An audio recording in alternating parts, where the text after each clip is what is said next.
Castle Street on a Saturday morning, all bustle and everyone scrutineering everyone else, with Alisad walking at my side in a fine new dress, both of us holding our heads high as lords, and nobody saying, "Look, see, there's Kewleys.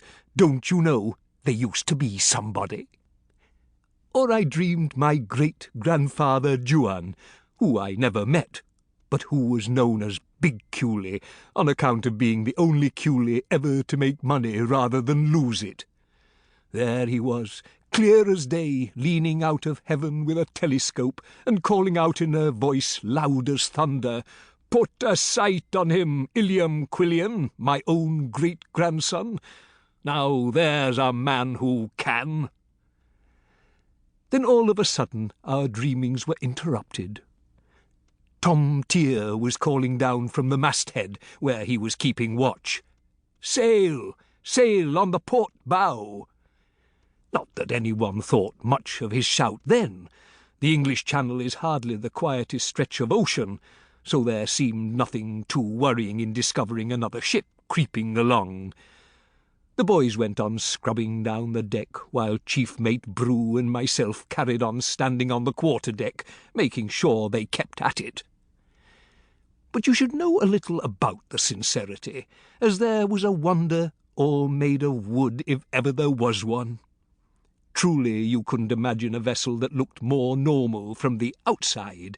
I dare say she was a little old, her prow was round and blunt, and well out of fashion, and her quarter-deck was too high for modern tastes, but otherwise she seemed as ordinary as sea-water.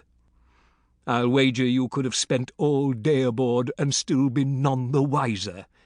Unless, that is, you had a particular eye for the measure of things, or you happened to take a look above the inside top rim of the door to the pantry. And that would be hardly likely. In my great-grandfather Big Kewley's day, now, such cleverness was never called for.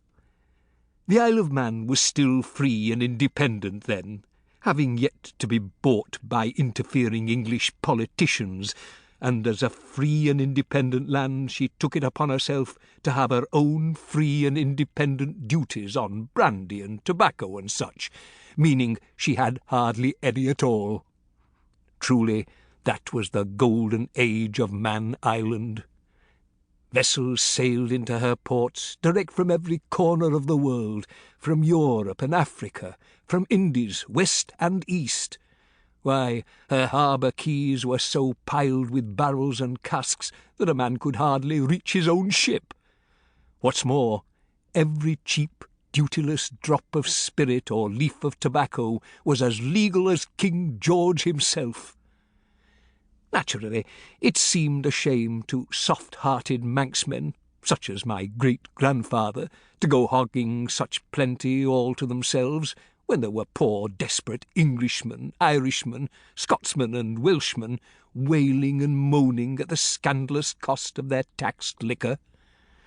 It seemed just kindness to load up a skiff on a moonless night and slip across the sea to some quiet edge of Ireland or Scotland, or, for that matter, England or Wales, as Man Island sits clean between all four, and help them out.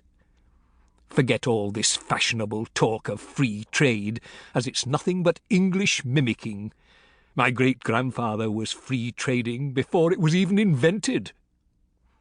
But I'm drifting off from that beginning we had. Tom Tier's second shout came just a moment or two after his first. "That ship on the port bow looks like she's a cutter." Now here I think we all took a little notice, not that there was anything clear or certain, but this was definitely worse than just being sail. You see, though there are many ships that might be a cutter, there's one kind in particular that always is, and this was exactly the kind that we didn't want to meet. Nobody said anything. The boys carried on scrubbing and slooshing like before, and Brew and myself kept watching, but we were all thinking trouble.